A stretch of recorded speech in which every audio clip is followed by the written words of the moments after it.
Hi, this is Captain Paul Braley with Fish Finder Guide Service. Today we're going to start out on the west side of the Intercoastal and south of the CP&L channel. So you will be in this flat here. Some people call this flat the Big Flat. Through here you're going to be making long drifts with the southeast wind or whatever wind direction we have. You're going to be throwing spoons and soft plastics and hitting the many sand holes that are in there, looking for redfish and speckled trout.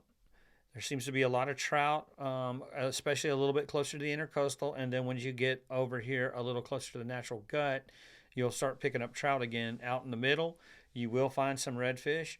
They are all different ones, from little bitty all the way up to oversized.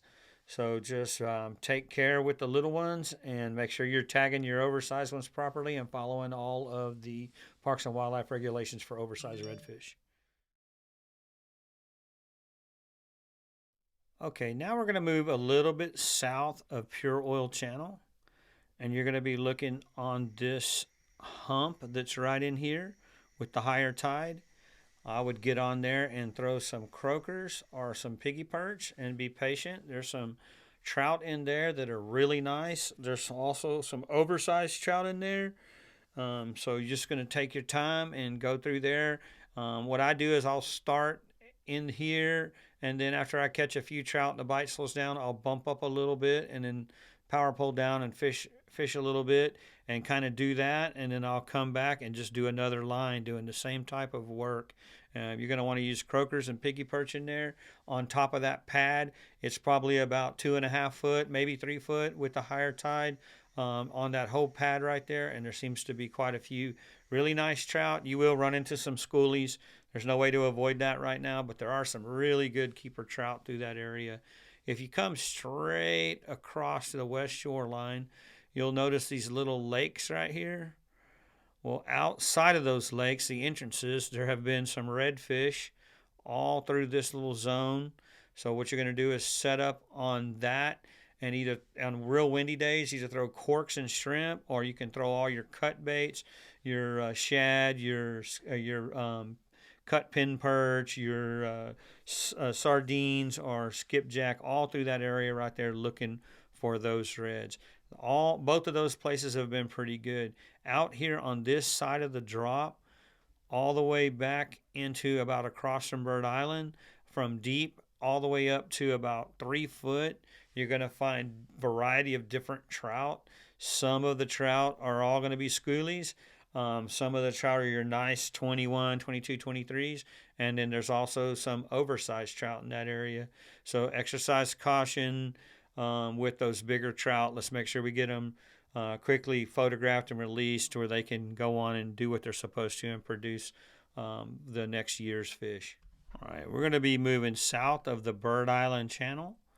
We're going to be looking on this little east drop right here and back up to behind these spoils, right through that little zone. It is a run zone, so don't get too irritated with boats.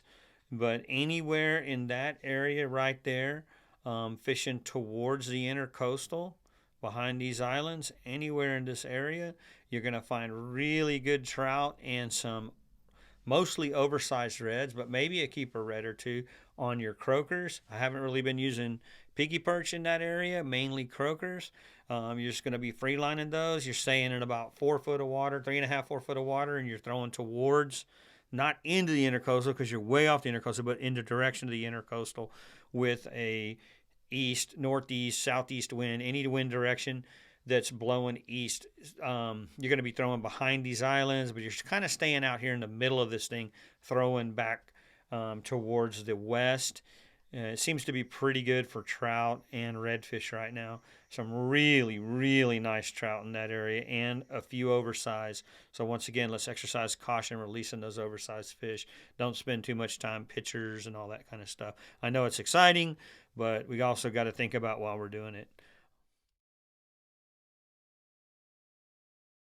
Okay, we're going to move a little bit south. This area here is what they call Big Cove. Tight to the shorelines on Big Coves and out on the drop, You're going to stay in here a little bit tight, especially your wade fishermen. You can do it from a boat. Just set up on the pad and throw out off the drop. You're looking for the reds that are migrating north to roll through there, and a lot of nice trout. In that area there, I am still using mainly croakers. You can use shrimp on a lead head, or either live or dead, and throw like parallel to the shoreline on the drop, really parallel to the drop.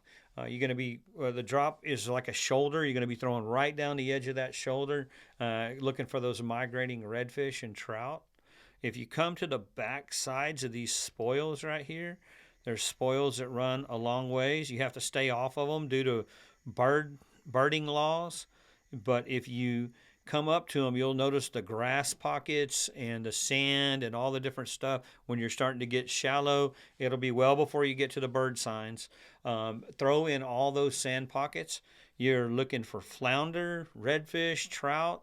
I'm using croakers, some piggy perch, cut bait, shrimp, whatever you like. There will be black drum, flounder, trout, reds migrating all behind those islands. The back sides of the spoils off the Intercoastal. Do be careful around some of those islands, as some of those islands are rocks. So you want to kind of stay out there in the water that's designated for you, and don't go up too tight where it's designated for birds. Anyway, that area has been pretty productive as far as, relatively close to Bird Island Basin, 12, 13 miles down south from the bridge. Really isn't that far of a run, but that area there has been having a lot of fish. Okay, we're going to come back on the other side of the Intercoastal, on the west side, and we're going to be looking at the west shoreline all through this big cove where it's starting to narrow up the gap between this last island before you start entering into the Baffin area. This last island is called 180. I call it 185 because it's marker 185. Behind it, between 185 and the shoreline, you're going to be making drifts. You can, if it's real windy and off color, you can use popping corks and shrimp. If not, you're going to be setting up on all these sand holes out here. You're going to be looking for trout and redfish in that area. Seems like to be a lot of reds after they coming out of what I call, it's kind of like a funnel there. It's coming out of Baffin. It's coming out of this area in here, and it's moving more towards the west. And there's a large cove in there, and all those coves and little lakes beyond seem to hold the reds right now. So you just kind of want to stay outside of the super shallow, just in those sand holes, and look for reds to be moving through there.